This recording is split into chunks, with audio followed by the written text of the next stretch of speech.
Owen a toujours été à la fois le bon pote, le grand frère et celui qui drague plein de filles.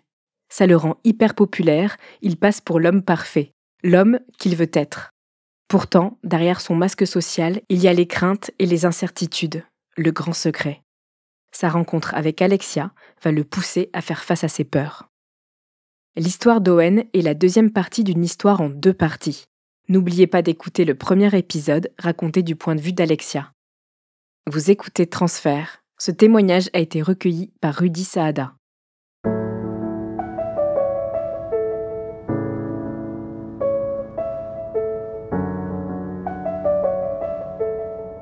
J'habite en région parisienne, jeune et fille.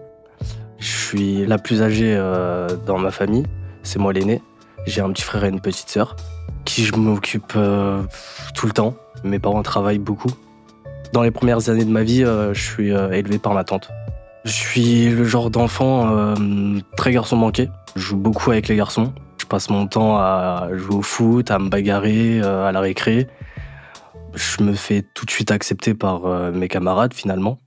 Ça se passe bien. J'essaie de jouer un peu le rôle de la petite fille de temps en temps. Enfin, en tout cas, quand je suis chez moi. Mais c'est vrai que dehors, c'était pas du tout ça. Je joue aux petites voitures. Pour Noël, quand on me demande ce que je veux, c'est souvent des jeux de garçons. Pour ma mère, c'est une passade. Je suis juste un garçon manqué qui se cherche un peu. Moi, je me vois directement comme un petit garçon. Je dis même à ma mère que est-ce qu'elle s'est pas trompée jour de ma naissance et tout. Et est-ce que peut-être je serai un garçon plus tard? Elle me dit non, elle me dit que le monde fait que je suis une fille, donc je resterai une fille et qu'il n'y a pas de possibilité de changement de quoi que ce soit. Et que justement, c'est qu'une passade. Plus tard, j'assumerai d'être une fille totalement. Au collège, première année de 6e du coup, je suis en baggy avec un t-shirt de basket à Iverson, parce que je commençais à faire du basket en club. Ma mère me dit que je rentre au collège et qu'il faut que je prenne un peu plus un look féminin. Et je lui dis que c'est pas possible, j'arrive pas, je n'aime pas. Et je sais pas si à ce moment-là elle se voile la face, mais elle me dit ok, moi ce que je te propose c'est de faire des tresses à la limite. Du coup j'accepte.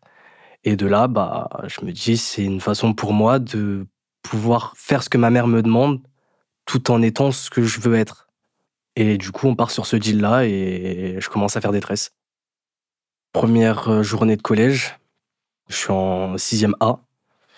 Je tombe dans une classe où je vois qu'il y a une jeune fille qui est très intéressée par moi. Sur le moment, je l'entends dire à ses camarades, enfin aux autres filles de la classe, qu'elle me trouve mignon. Donc moi, ça flatte mon ego parce que je me dis que le style que j'ai, ça marche. Sauf que le professeur appelle mon nom et mon prénom et je me rends compte que ce sera pas possible et que du coup, je suis encore amené à ce que je suis réellement, donc une fille. Déception pour elle et déception pour moi aussi. J'intègre un groupe de filles qui sont les filles les plus populaires du collège, justement. Je sais pas du tout comment ça se fait, mais elle m'apprécie. On rigole bien ensemble.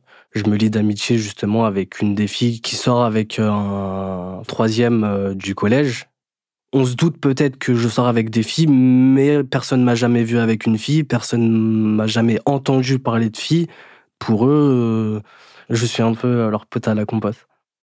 Ma meilleure amie, c'est un peu pour moi, que je suis intéressé par des filles, mais que j'ai jamais passé le cap de sortir avec une fille. Elle me pose la question pour savoir si je suis intéressé par les garçons déjà, pour commencer. Je lui dis que non, c'est pas du tout ma came. Du coup, elle me demande pour les filles. Et à ce moment-là, je lui dis que je les trouve jolies, mais pour le moment, j'ai pas forcément d'attirance. Je sais pas. Sachant pas si je suis une fille ou un garçon, on me trouve un surnom qui me plaît pas forcément, mais j'accepte ce surnom-là parce que du coup, il me permet d'avoir cette couverture que je souhaite avoir depuis le début. Le fait de voir que j'ai pas de poitrine qui commence à pousser, contrairement à toutes les filles qui m'entourent dans mon collège, qui parlent déjà de règles, de douleurs à la poitrine, de contraception aussi. Moi, c'est pas le cas. J'arrive pas à imaginer que je puisse avoir mes règles. Donc le fait que ça n'arrive pas me fait ultra plaisir. Comme si mon corps refusait d'accepter d'être une fille. Je suis en 4e, je vais en vacances dans le sud de la France. Je vais à la piscine. Et à la sortie de la piscine, je rencontre une jeune fille. J'essaye de prendre un ticket de tram de base. Et c'est à ce moment-là qu'elle vient discuter avec moi. Dans la conversation, on s'échange nos numéros. Elle me propose de me faire visiter la ville. On se voit le soir. On fait connaissance de plus en plus. Je me rends compte que quand on discute, qu'elle me genre en il et je la reprends pas. Je la laisse me genre en il tout le long de la soirée, par message aussi. Il arrive un moment où je me dis, je suis là pendant une semaine et demie, faut que je lui dise. Sauf que au début, j'ai du mal et à un moment, je me lâche et je lui dis que finalement, je suis pas un garçon, que je suis une fille et que du coup, c'était un peu compliqué pour moi, je savais pas trop où j'en suis, etc. Et là, elle me dit, moi, je suis pas lesbienne, donc toi et moi, ça va pas être possible. Je le prends un peu mal, forcément, et en même temps, je me dis que j'aurais peut-être dû lui dire tout de suite. Mais c'est pas quelque chose qu'on dit quand on se présente directement. Mais je vis ça pas très bien. J'ai l'impression d'être une menteuse déjà, pour commencer, d'abuser de la confiance de quelqu'un aussi. Et en même temps, je me dis, c'est pas quelque chose que tu cries sur tous les toits non plus. Donc du coup, je sais pas comment draguer une fille finalement. C'est très compliqué. Je sais pas si je dois te dire au premier rendez-vous, au second, je sais pas. J'ai conscience que j'aime les filles. Et surtout que pour la plupart, je leur plais aussi. Aucune case correspond à ce que je suis en fait. J'ai l'impression d'être hétéro, mais que personne reconnaît que je le suis. Je me dis, je sais pas qui je suis. En même temps, j'aime pas du tout l'image que je renvoie. Parce que pour moi, je suis un garçon, mais pour les gens qui m'entourent, je suis une fille. Et pour d'autres, ils savent pas. À ce moment-là, c'est compliqué.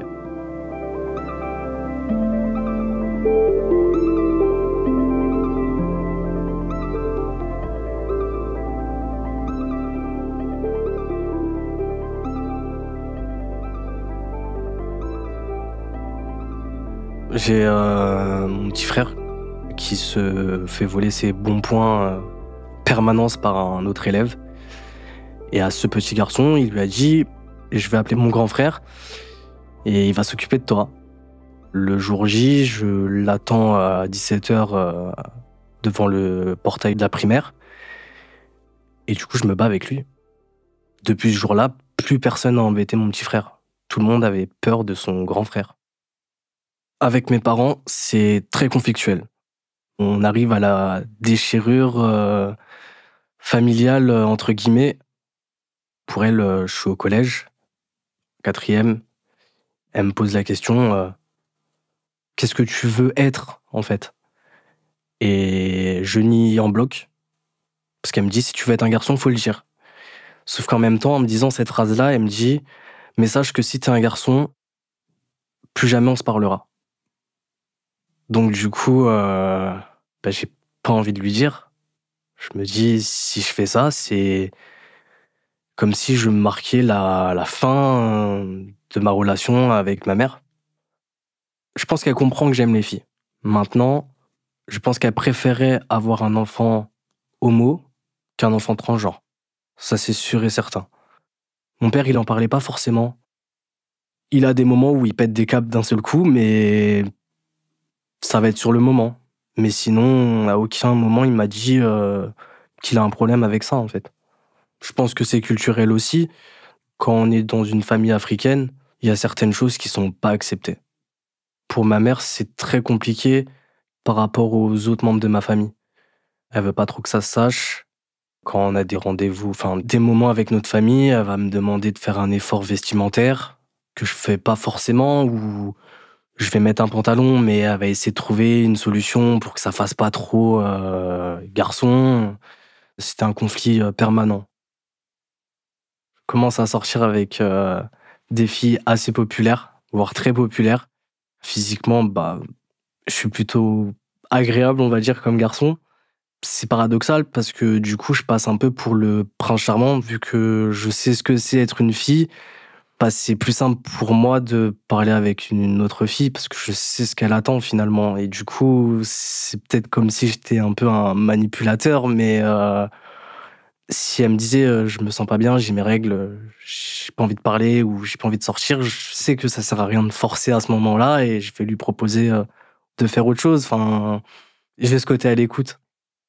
J'attends pas de coucher avec. Je suis quelqu'un de sérieux qui sait prendre le temps. Quand je parle avec une fille, je sais que j'ai plus de chances qu'un hétéro cis, on va dire. Je parle avec un garçon qui me drague à ce moment-là. Il est gentil, il est pas moche, mais ça ne m'intéresse pas plus que ça. J'essaie de lui parler. Il se passe rien pour moi, c'est juste un pote avec qui je m'entends très bien, mais je vois pas plus avec lui. J'ai rien à faire avec un garçon. Je sors avec cette fille-là, qui est très populaire dans mon lycée.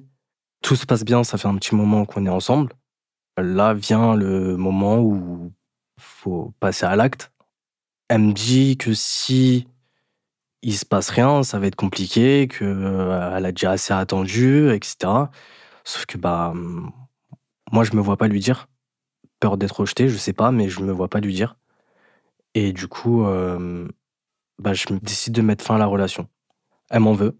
Pour elle, je suis le mec le plus détestable qu'elle ait rencontré à ce moment-là, en tout cas. Mais elle veut plus entendre parler de moi.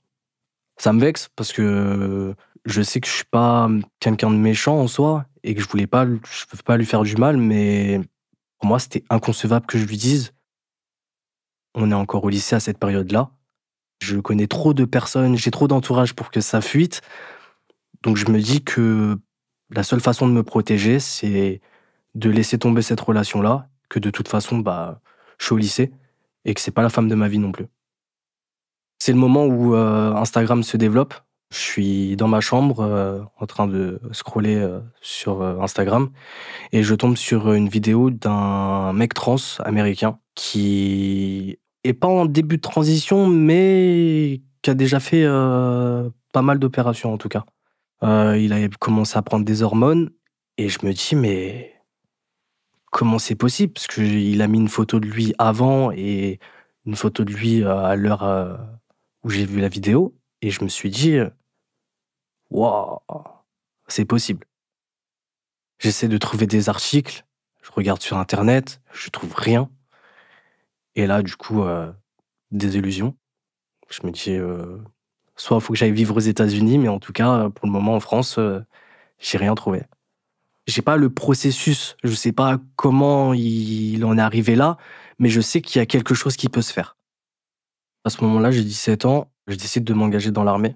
C'est un rêve d'enfant, mais je pense faire des diplômes pour pouvoir entrer en école de sous-officier, ce qui n'est pas le cas. Du coup, je m'engage directement en tant que soldat. Quand j'arrive au CIRFA, la caporal-chef qui me reçoit, je lui dis directement. Parce que du coup, quand elle me reçoit, pour elle, c'est monsieur. Avant même de savoir mon nom, mon prénom, je me présente à elle, direct, elle me dit monsieur. Vu que je vais lui donner mes papiers d'identité, il va bien falloir qu'elle le sache. Du coup, je lui dis directement que je suis une personne transgenre, que pour moi, je suis un garçon et que du coup, il fallait qu'elle trouve une solution pour que je sois dans un régiment où j'ai pas de problème. Sauf que quand elle me présente à Vincennes, elle leur spécifie que je suis une personne trans et que du coup, si c'était possible d'avoir une chambre seule. Pendant mes tests à Vincennes, je me rends compte que je suis dans un régiment où, pour les tests, on est séparés. Les filles et les garçons sont séparés. Donc je comprends très vite que on va me mettre avec les filles. Ça m'énerve sur le moment, mais en même temps, je les comprends. Je me suis engagé en tant que fille. Sur ma carte d'identité, c'est F, donc potentiellement, je serai avec les filles. Je la rencontre à ce moment-là, une fille blonde, tatouée. On s'entend super bien et décide de nous faire les répartitions des chambres. Je sens que dès le début, mon cas pose problème, qu'ils savent pas trop comment gérer la situation. Mais j'ai un sergent qui vient me voir et qui me dit «Je suis désolé, tu seras avec les filles, c'est pas contre toi, on a compris ce que tu nous avais dit quand tu es venu t'engager, mais malheureusement, c'est la première fois qu'on tombe sur un cas comme ça, donc on ne pourra pas y changer. C'est comme ça et pas autrement». Je me retrouve avec 2 femmes, avec qui ça se passe très bien d'ailleurs. Je sens qu'elles osent pas me poser la question, mais enfin, je leur dis dès le début que je comprends que ça doit faire bizarre de voir, une personne ressembler autant à un garçon et pourtant être une fille. Elle me dit à ce moment-là qu'il y a pas de problème, et puis, on continue notre formation, une formation de 3 jours à peu près, et les 3 jours se passent et le dernier jour, au moment où on rentre, la jeune fille tatouée, me demande mon contact. J'ai pas de limite à ce moment-là, je me dis pas, «Ah, va falloir que je lui dise» ou autre, parce qu'elle le sait déjà. Donc on commence à flirter et ensuite, on se met ensemble. C'est la première fois que j'ai une relation, intime avec une fille. C'est très passionnel, mais très destructeur aussi. Donc finalement la relation ne dure pas, très longtemps parce que vu qu'elle est jalouse et qu'on n'habite pas à côté, c'était beaucoup trop compliqué. J'ai 19 ans, je rencontre une, femme, qui a 10 ans de plus que moi. Elle a 2 enfants, une fille et un garçon. Du coup, on commence à se mettre ensemble, sérieusement. Donc on s'installe, tous les 2 dans le sud de la France. Elle est au courant depuis le début que, je suis une fille, dans un corps de mec, enfin un garçon dans un corps de fille plutôt, et elle l'accepte. Bien que j'ai pas commencé ma transition, elle l'accepte. À ce moment-là, j'ai le rôle du beau-père. Je m'occupe des enfants comme si c'était les miens et elle m'aide, dans ma transition aussi. Prise de rendez-vous, chez le médecin pour pouvoir commencer, la testostérone, prise de rendez-vous pour, les opérations, les suivis médicaux, elle est présente. Je commence à faire des démarches pour, le changement de mention sur ma carte d'identité, pareil, elle m'aide. C'est un peu mon pilier, parce que je sais que je peux tout lui dire, que j'ai aucun tabou avec et que, vu qu'elle est au courant de tout, bah, je me sens en sécurité aussi. Pour moi, c'est une continuité. Il y a pas de d'avant ou d'après, c'est, une façon pour moi, plus, d'évolution. Quand je fais le changement de prénom, je décide de garder en troisième et quatrième prénom les 2 prénoms que mes parents, m'ont donnés. Parce que, je me dis: «Ils ont mis quand même, un peu plus de 9 mois à le choisir», et je me disais que ce serait un manque de respect de le retirer de ma carte d'identité, même si, je le porte pas, au quotidien. À chaque fois que sa famille décide de venir chez nous, moi, il faut que j'aille ailleurs, que je trouve une solution, mais je dois aller soit chez mes parents, soit chez des amis, pourtant, ça fait un moment qu'on est ensemble et je me dis: «Il est temps de faire un choix, en fait». Soit, ta famille accepte, soit ils acceptent pas, mais en tout cas, je peux pas tout le temps, trouver, un autre appartement où aller, dès que ta famille décide de venir nous voir. Je me dis qu'il est temps de s'aérer l'esprit et de partir, loin. Je choisis la destination de Barcelone pour, vraiment changer d'air parce que du coup, on se sépare. Je quitte l'armée. Je me sens plus en phase avec, ce que j'ai pu faire là-bas. Je me dis que pour moi aussi, il me faut un nouveau départ. C'est une façon pour moi d'essayer de sauver mon couple. Peut-être créer de la distance pourra faire en sorte qu'on se rapproche, mieux après.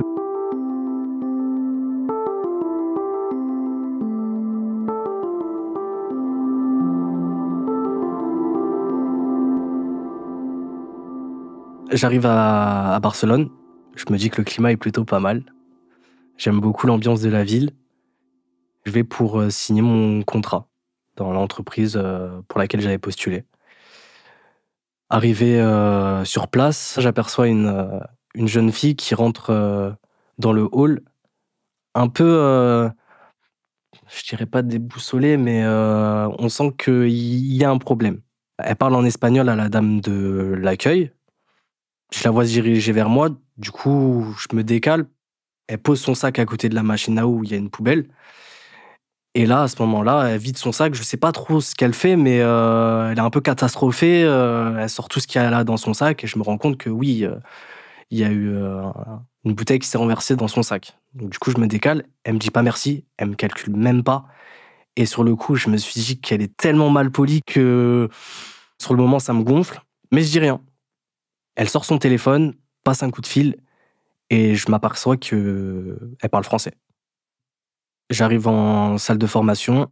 La RH, avec la formatrice, elle dit pour toutes les personnes qui n'ont jamais travaillé en Espagne, il vous faudra un document pour pouvoir travailler à partir de demain. Sinon, vous rentrez en France.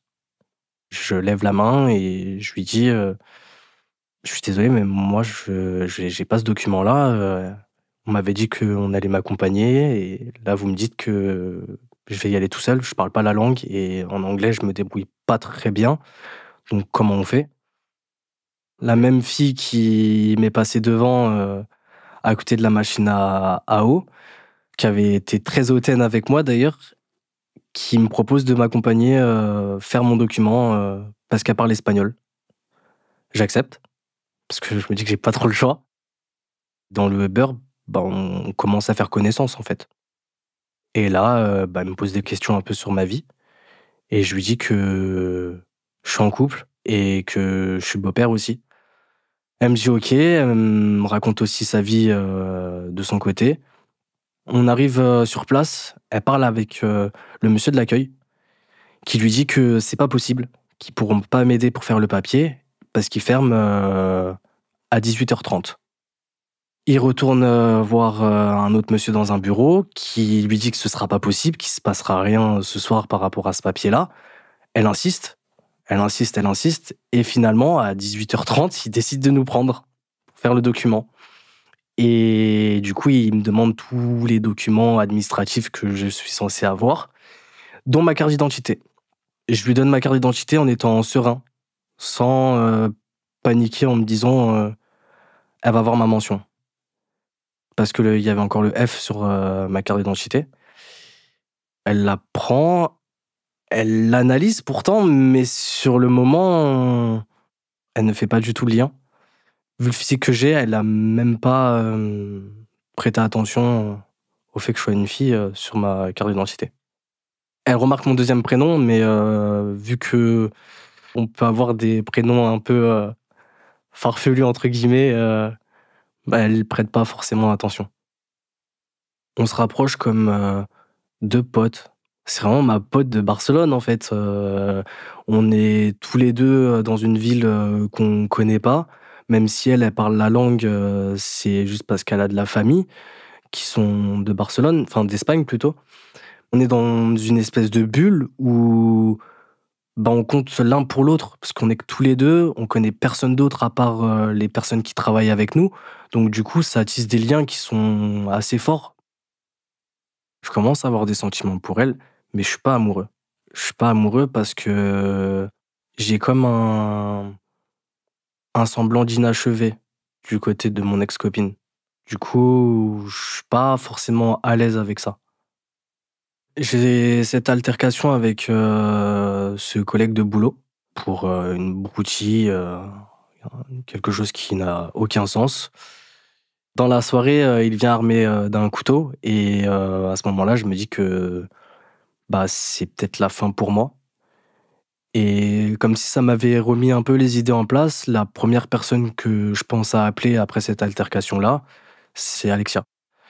Quand je l'appelle pour lui dire ce qui s'est passé, elle me dit tout de suite de venir chez elle. J'arrive là-bas, je suis toujours en état de choc. Je me dis qu'il aurait pu m'arriver quelque chose de très grave, et que c'est la seule personne qui est présente sur Barcelone à ce moment-là pour moi, en fait. Elle me fait oublier tout ce qui s'est passé dans cette soirée. Et du coup, on vient à s'embrasser. Dans les semaines suivantes, mon ex décide de venir me voir à Barcelone. Et je me sens mal, très mal, parce que à ce moment-là, j'ai l'impression de jouer sur deux tableaux. Elle m'appelle, elle est déjà à l'aéroport. Je préviens Alexia en lui expliquant que mon ex arrive, que j'étais pas au courant et que je vais faire au mieux pour gérer cette situation. Elle me dit ok, pas de problème. Du coup, je vois mon ex. Ça se passe pas du tout bien. Que des reproches, comme si je l'avais abandonné. J'essaie de lui expliquer que nous deux, c'est plus possible, que c'est très compliqué, que c'est très conflictuel tout le temps finalement, qu'on n'arrête pas de se prendre la tête et que du coup, est-ce qu'elle veut pas tout simplement qu'on arrête? Elle me dit que oui, mais c'est compliqué à ce moment-là. Je sais toujours pas où j'en suis.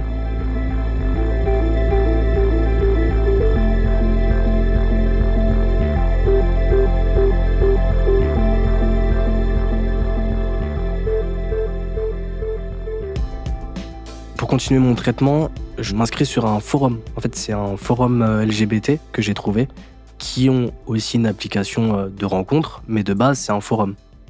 Quand je m'inscris sur ce forum-là, c'est pour but de trouver une solution pour pouvoir continuer à faire mes injections. Et j'ai personne pour m'indiquer comment le faire. Je ne parle pas espagnol, donc j'essaie de faire avec les moyens du bord. Je parle sur ce forum avec Google Trad, donc du coup, c'est approximatif. J'ai quelques réponses, mais j'ai pas les réponses que je veux. Puis une personne vient me parler en me disant que à la pharmacie, c'était plus simple qu'en France pour pouvoir avoir des injections, qu'il fallait juste que je voie un médecin et que par la suite, je pouvais faire cette demande en prouvant que j'avais déjà été injecté de la testostérone. J'avais déjà toutes mes ordonnances françaises, donc du coup, j'ai pu facilement faire le lien avec une pharmacie en Espagne. Le problème, c'est que pour demander, faut parler espagnol un minimum et que mon espagnol est très approximatif. Du coup, je me dis que j'ai pas le choix, que je vais devoir demander à Alexa de le faire pour moi. Et à ce moment-là, elle va à la pharmacie et elle fait la demande. Elle me pose pas plus de questions par rapport à ça, mais du coup, elle me donne un coup de main pour pouvoir avoir mes injections. Je lui dis que c'était un anticoagulant, ce qui est le cas aussi. Donc du coup, ça m'aide à pouvoir en avoir sans problème. J'ai pas envie qu'elle me touche. Je préfère pas qu'elle me touche parce que je sais que si elle le fait, elle va me poser des questions et je vais devoir y répondre. Du coup, je camoufle ça sur un accident que j'ai eu un peu plus jeune pour ne pas lui montrer mon torse.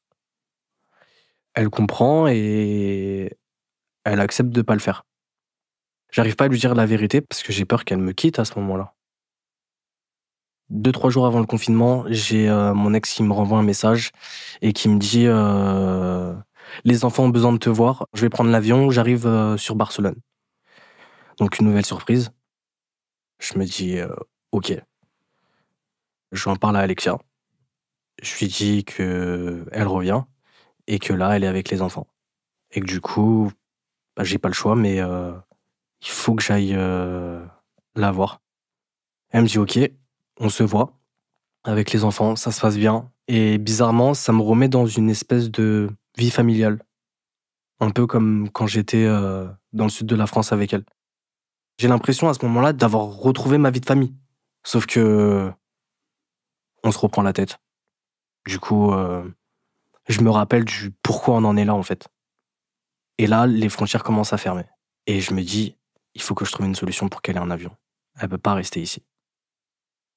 Je rate une journée de boulot pour tout faire pour qu'elle ait un avion pour rentrer. Ce qui se passe, dès qu'elle prend l'avion, je vais directement chez Alexia et je lui dis, ça y est bon, elle est rentrée. Quand on rentre en confinement ensemble, je me rends compte que là, ça va être sport. Il faut que je sois aux aguets sur tout. Mes papiers, mes prises de testostérone, mes ordonnances, les gens qui vont m'appeler tout simplement, qui savent pour moi comment je vais pouvoir gérer mes conversations téléphoniques puisqu'on est enfermés H24 ensemble. Et en même temps, je me prends la tête tous les jours avec mon ex. Parce que du coup, il faut gérer les papiers de la maison qu'on doit vendre, les problèmes avec les enfants qui comprennent pas forcément pourquoi on n'est plus ensemble.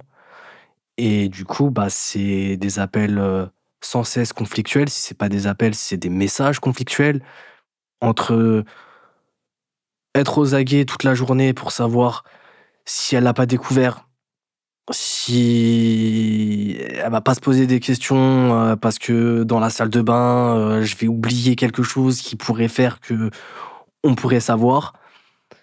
Et en même temps, mon ex, il me prenait la tête quasiment tous les jours. C'est compliqué. J'ai l'impression d'être une merde plus que tout. J'ai ce sentiment où je lui fais du mal à Alexia. Parce que elle voit que je suis distant. Elle comprend pas pourquoi je le suis. Et je peux pas non plus lui dire pourquoi je le suis. J'ai le sentiment que je vais tout perdre.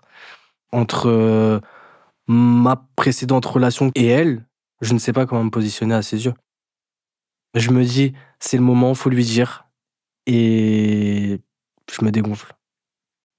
Le confinement se termine et je me dis que j'ai besoin de respirer et qu'elle aussi. Du coup, le mieux, c'est qu'on prenne un appartement chacun de son côté. Elle accepte, mais on s'y tient pas forcément. On se voit tous les jours, quand même. Elle dort chez moi ou je dors chez elle. Un soir, après le travail, elle me dit que ça l'arrangerait que je dorme chez elle. Donc, ok, feu, on y va. Et le matin, une notification fait sonner mon téléphone. Et tous les matins, Alexia a l'habitude de prendre mon téléphone pour me le passer. Parce que je suis pas quelqu'un qui me lève très tôt. Enfin, j'ai du mal avec le réveil. Donc, en général, c'est elle qui me réveille. Et ce matin-là, comme d'habitude, elle prend mon téléphone, me le tend. Mais je sens que quand elle me tend le téléphone, c'est pas comme d'habitude. Du coup, la première pensée que j'ai, c'est mon ex a renvoyé un message. Sauf que je prête pas forcément attention de suite. Je suis un peu dans le coltard, je viens de me réveiller, je suis quelqu'un qui n'est pas d'humeur le matin. Je calcule pas plus que ça. Elle va dans la salle de bain et ensuite elle revient dans la chambre. Et là, elle me dit c'est quoi la notification sur ton téléphone? Sur le moment, je comprends pas trop. Et je lui dis de quoi tu parles? Elle me dit bah regarde et tout. Je regarde et là, je vois le forum qui m'envoie une notif comme quoi ça faisait un moment que j'étais pas venu sur l'application et qui voulait de mes nouvelles en fait. Sauf que bah c'est une application LGBT, ça fait des mois qu'elle se bat entre guillemets contre mon ex et que là, elle pense que je suis gay. Et pour pouvoir lui prouver que je le suis pas, va falloir que je lui dise. Je me dis que ça va être une journée très longue. Elle me parle quasi pas de la journée. Je sens qu'elle fait la gueule vraiment fort, beaucoup, beaucoup. Même mes managers s'en rendent compte. Le soir après le travail, Alexia insiste pour que on ait une discussion. Et je me dis que ça passe ou ça casse. Et en même temps, je me dis, bah, tu sais quoi, ce sera peut-être la fin. Il y a un début, il y a une fin, et bah, c'est peut-être maintenant. Du coup, elle me pose la question à plusieurs reprises pour me demander si je suis gay. Je lui dis que non. Elle me demande, bah alors, explique-moi pourquoi t'as une application LGBT qui t'envoie un message. Je lui dis que c'est un mail de publicité, qu'il n'y a rien de grave sur ça. Elle me dit, bah si t'es gay, dis-le. Et en fait, plus elle me dit t'es gay, j'en suis sûr, tu l'es, plus ça commence à m'agacer. Et je lui dis que si elle continuait, le mieux c'est qu'on arrête notre relation. Je lui dis, écoute, vaut mieux que toi et moi ça se termine. Elle se met à pleurer. Je sais plus quoi lui dire. Je reste muet à plusieurs moments. Toutes les questions qu'elle me pose, je réponds à peine. Et plus elle insiste, plus ça me rend ouf. Et je finis par lui dire. Je lui dis que je suis trans. Et j'arrête de parler. Et là, elle me dit tu te fous de moi? Et je lui dis bah non, quel est l'intérêt? Pourquoi je t'aurais dit ça? Elle me dit bah je sais pas, c'est trop bizarre que tu me dises ça comme ça. Je lui dis bah je te le dis, je suis une personne trans. À ce moment-là, je pense que la colère va déferler sur moi, que je vais en prendre plein la gueule et que du coup, bah c'est fini. Je me dis ça y est, je lui ai dit le secret le plus énorme que je garde en moi et elle va me quitter. Et à ce moment-là, bah, elle me prend dans ses bras. Elle me fait un câlin et elle me dit putain, je pensais vraiment que t'étais gay, quoi. C'est incroyable que ça puisse arriver. Aucun moment elle s'énerve et je me dis qu'est-ce qui se passe pour qu'elle accepte aussi facilement finalement? Enfin, c'est fait. Même si c'était pas comme ça que je voulais que ça se fasse, c'est fait. C'est le jour où on est devenu un couple. Parce que du coup, j'avais plus l'impression de devoir me cacher ou autre et en même temps, elle devient mon alliée finalement. C'est la personne qui, depuis que je suis arrivé à Barcelone, a toujours été présente pour moi. C'est devenu, la militante, LGBT de ma vie. Grâce à elle, je connais énormément de personnes LGBT parce que du coup, c'est tout le temps elle qui fait le premier pas, qui fait en sorte que je rencontre telle ou telle personne. Elle m'a ouvert les portes sur la communauté LGBT parce que pour moi, au tout début, je refoulais, même si je savais que j'étais une personne trans, je ne voulais pas être affilié aux personnes LGBT. Grâce à ma relation avec elle, c'est plus simple pour ma famille de l'accepter. Elle arrive à faire en sorte que ma mère me met genre moins, que mon petit frère et ma petite sœur prennent ma défense aux yeux de mes parents aussi. Et ça, c'est plutôt cool. Sa famille, c'est un autre débat. Ils sont très conservateurs malgré tout. Voilà, c'est une famille espagnole, chrétienne, qui s'attend à ce que leur fils soit marié et des enfants. Et je sais que à l'heure actuelle, les enfants, c'est pas possible. Enfin, ça se fait pas comme des personnes cisgenres. C'est toute une procédure qui n'est pas encore acceptée en France totalement, à moins que je garde ma mention F pour pouvoir faire un enfant. Et encore, ce serait faire ça en Espagne ou en Belgique parce que c'est trop compliqué en France à l'heure actuelle. On a comme projet de visiter le Japon. J'aime bien les mangas. Donc du coup, c'est ce que je l'ai fait découvrir aussi. Et c'est aussi les animés qui m'ont aidé aussi à me construire finalement. D'être un peu le héros de ma vie en me disant que bah, je me suis battu toute ma vie pour être ce que je suis et je le suis enfin. C'est ma meilleure pote, c'est ma copine, c'est mon pilier, c'est plein de choses. J'ai pas juste un mot pour la définir, c'est vraiment un tout. Elle a fait beaucoup de choses pour moi en fait. Elle a fait tellement de choses et en plus de ça, je sais que elle pourra pas avoir d'enfant forcément et du coup, bah, de savoir qu'elle est prête à accepter le fait de pas avoir d'enfant avec moi, je me dis que c'est quand même beaucoup dans une vie. Parce que je pourrais peut-être pas lui apporter.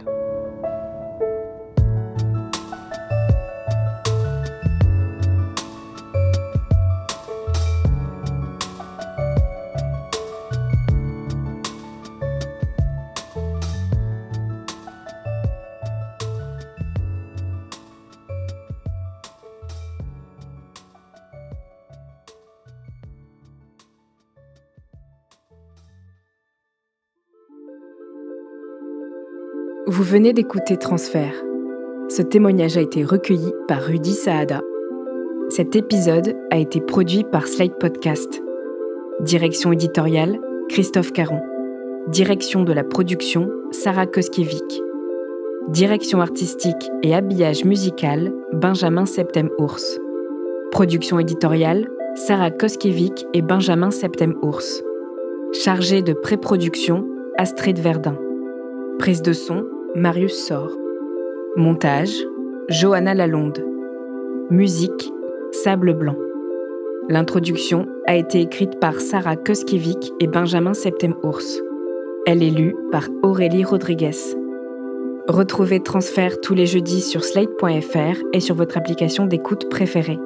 Découvrez aussi Transfert Club, l'offre premium de Transfert. 2 fois par mois, Transfert Club donne accès à du contenu exclusif, des histoires inédites et les coulisses de vos épisodes préférés. Pour vous abonner, rendez-vous sur slate.fr/transfertclub. Pour proposer une histoire, vous pouvez nous envoyer un mail à l'adresse transfert@slate.fr.